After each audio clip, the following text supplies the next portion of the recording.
So, here we are to answer the question asked and posed last week. If you could have a comic book translated into any other form of media, what would it be? Like, what comic would it be? And what would the other media be? It could be video games, music, movies, another comic book, I guess. Podcasts. I'm going to go first. I actually would like to see a concept album of The Wicked and the Divine. All the gods that are in there, a lot of them are artists, and like it'd be interesting that the more like texture, like the ones that actually like paint art and like do that, see like their work as like the fold out the booklet, if you will, right? And like see their art, and then like have like actual I'm doing likes again. Have the just having artists kind of interpret the character as they see, and like how they want to think that character's music would sound like, and it'd just be really cool to see like who would be interested in like making that music and reading that comic. I could see like My Chemical Romance doing a track for like Lucy. It would be a pretty cool thing, you know. Get like especially because Gerard Way is a big like comic book writer now as well, so like it would make sense to have those. This is so hard to say. You're right, this is really hard. It's hard to say, but you get the idea. The fact that in a comic book that emphasizes on like music subculture and art subculture, it would be amazing to see a musical representation of these characters.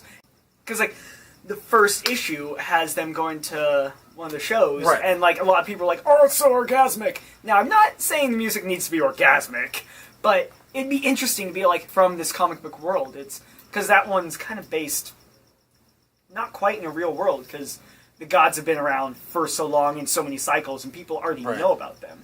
I was thinking that would be a really interesting thing, and it'd be the thing I'd like to see most. That or a actually, it'd just be another concept album for witches. Also, there's a cricket in here, if you can Seriously, tell. that thing is going for it. Just think of the cricket as background noise. Music. With a bunch of other things I'd like to see that are all in the same genre, kind of. So I'm going to kind of go through them real quick. If you ever played the game Marvel Ultimate Alliance, it's sort of an adventuring RPG platforming game. You build a team of 4, go around, punch things, get upgrades, fight bosses, save the world. I'd love to see that, but specifically with the Spider-Verse characters. All Spider-Men, all the time. And ladies, and children, and whoever. All the time. He mentioned this, and as soon as he mentioned it, I'm like, that'd be pretty cool. 30 seconds later, I'm like, I want to play this game right now. Because I love Spider-Verse. Like, the first issue of the proper Spider-Verse came out today, and it literally just showed us some more spiders. Like Spider-Lady, the steampunk Spider-Man character. It was amazing! It had nothing to do with the spiders fighting Morlun, or anything at all, but she's amazing! I literally just want more of these spider characters. Give me more of them, okay. I want to harken back to when I said that it should be an ongoing series. I think it'd be interesting to see an ongoing of Edge of Spider-Verse. I just want everyone to know that I said it first. Beautiful. Like, you could have Earth 616, the Ultimate Universe, and then just a Spider Universe. It doesn't have to be just like one of the like multi. It could be just its own line from Marvel. But then in my head, what I would actually want to see the most, and it would be a Wonder Woman God of War game. Yes! Wait, they did that. It's called Heavenly Sword. Okay, but with Wonder Woman. Because, like, let's say you set it to just Azzarello and Chang's Wonder Woman line. As it should be. Maybe a little bit of Gail Simone's The Circle, because that one has some kind of cool characters showing up, like her army of gorilla men that she gets from Gorilla God.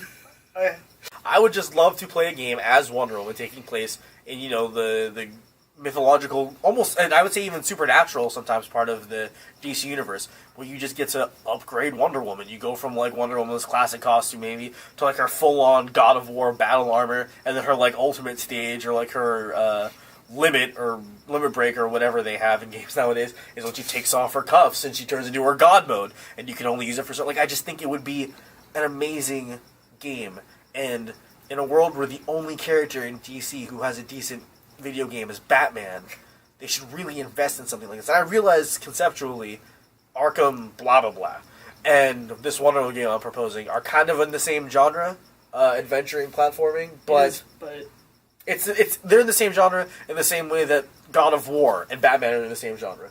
You do similar things, but They're not in the same genre.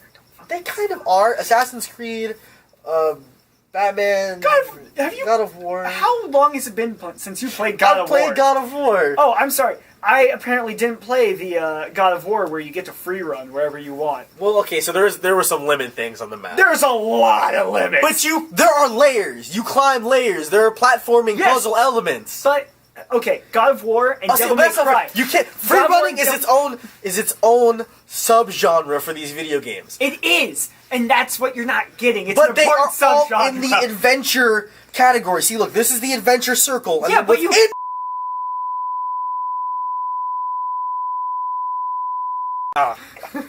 Let's go back a couple steps.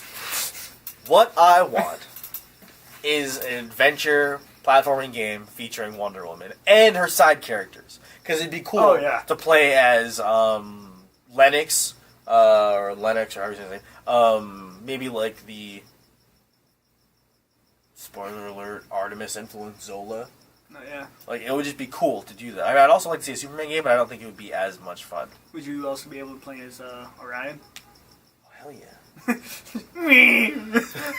Yeah! Mr. Hueth, help me. Chop rough. My brain is turning, but it can't quite make the connection yet. Yeah. Mass Effect as the template. I know there's a hero out there that'll fit into this. I know it. I can feel it, because I thought, ooh, it'd be cool to get like a Green Lantern RPG. Flash Gordon. Done. Flash Gordon. I want a Flash RPG. Gordon Mass Effect game. Except you don't get to make the choices. Like, it'll give you, like, the option. You play as a side character, and you get the options to, like, do things. But then Flash just does whatever he wants. You're like, no! No! Flash, we should really read up about this. No! Oh, why do I even get to make a choice? It's just like, so, new guy, what do you want to do? And it gives you, like, the options, and you just see Flash run in the background, and you, like, try and say, like, choose something like, I think we should... It's just like, you never get a choice. I'd play that game, honestly. We really need to stop having this conversation, because as the longer goes on, the more I'm thinking...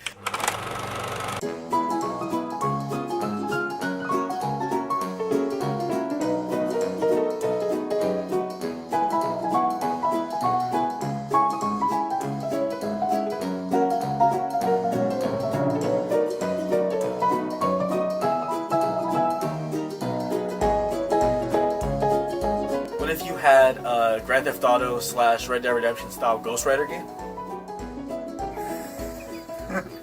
Motorcycles, horses, other people, person to play in a flaming helicopter.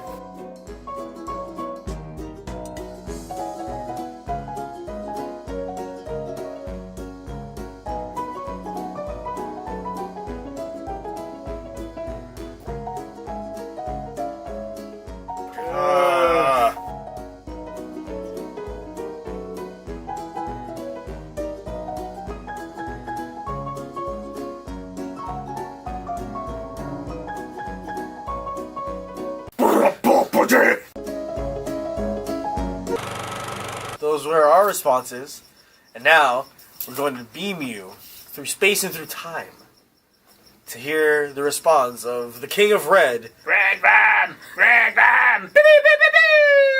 and Mr. NuXtos.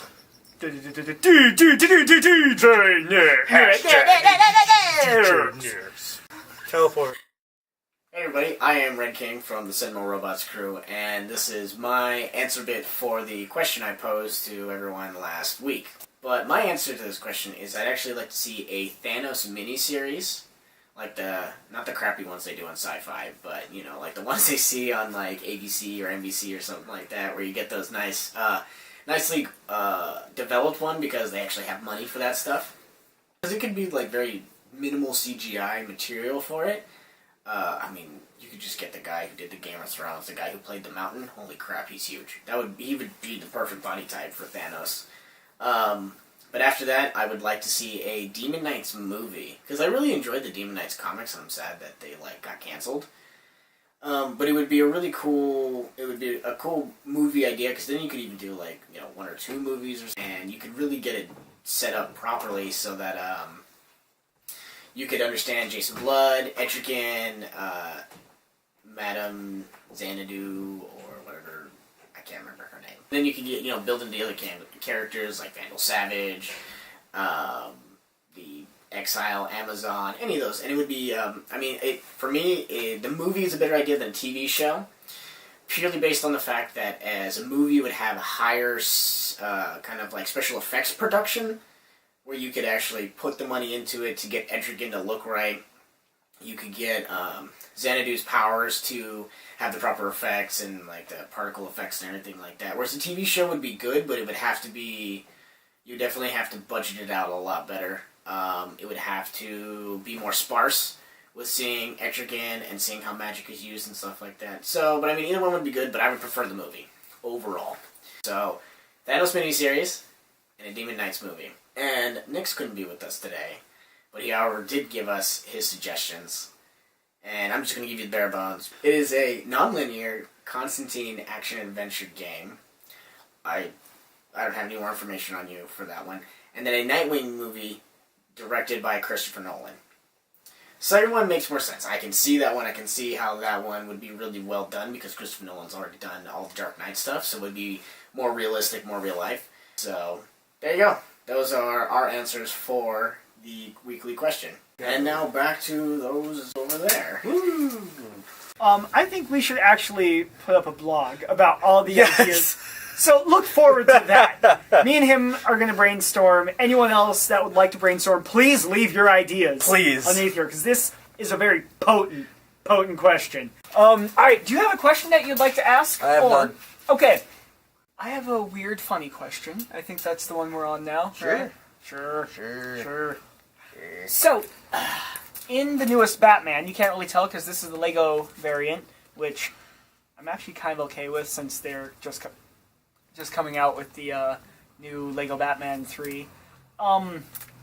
In this issue, a guy showed me that, what's his face? The Joker, this guy. It shows that he has a more modern haircut.